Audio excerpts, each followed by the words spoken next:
First Peter chapter 2, we are starting at verse 7.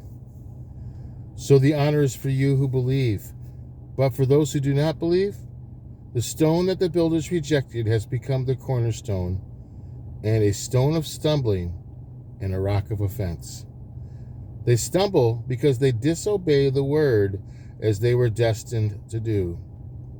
But you are a chosen race, a royal priesthood, a holy nation, a people for his own possession, that you may proclaim the excellences of him who called you out of darkness into his marvelous light. Once you were not a people, but now you are God's people. Once you had not received mercy, but now you have received mercy.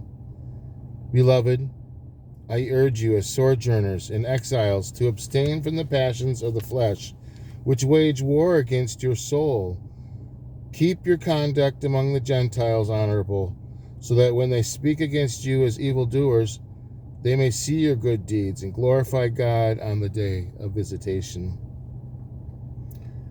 Verse 13. Be subject, for the Lord's sake, to every human institution, whether it be to the emperor as supreme, or to the governors as sent by him to punish those who do evil and to praise those who do good.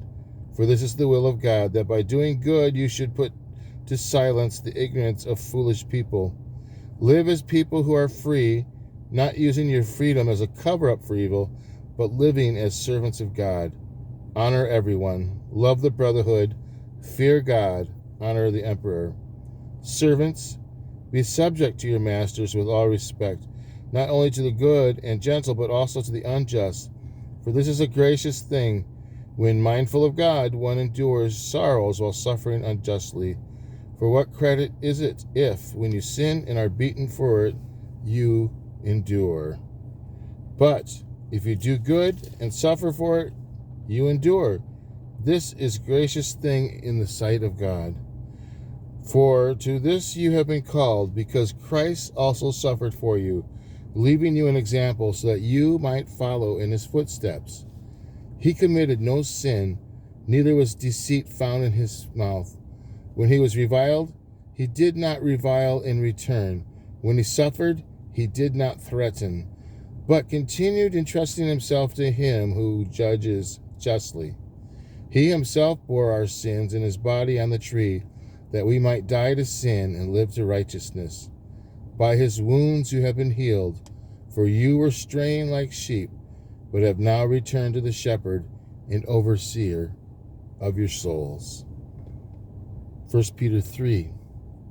Likewise, wives, be submissive to your husbands, so that if some do not obey the word, they may be won without a word by the conduct of their wives.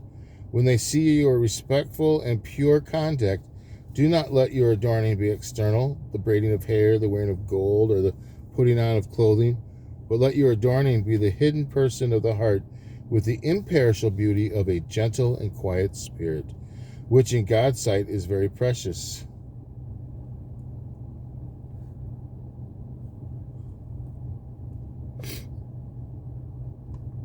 I just lost my spot. Hold on.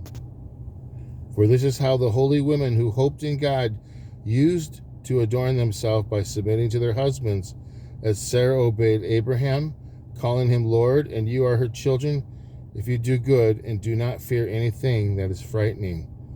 Likewise, husbands, live with your wives in an understanding way, showing honor to the woman as the weaker vessel, since they are heirs with you of grace of life, so that your prayers may not be hindered. Finally, all of you, have unity of mind, sympathy, brotherly love, a tender heart, and a humble mind. Do not repay evil for evil or reviling for reviling, but on the contrary, bless. For to this you were called, that you may obtain a blessing. For whoever desires to love life and see good days, let him keep his tongue from evil and his lips from speaking deceit. Let him turn away from evil and do good. Let him seek peace and pursue it. For the eyes of the Lord are on the righteous, and his ears are open to their prayer. But the face of the Lord is against those who do evil. And that ends the reading. If you want to pick up the end of 1 Peter, go to here. It's going to be tomorrow's. If it's not tomorrow yet, it'll give you a different one. But after that, it'll be tomorrow's. Thank you. From my family to your family. Have an amazing day. All right. We'll see you soon.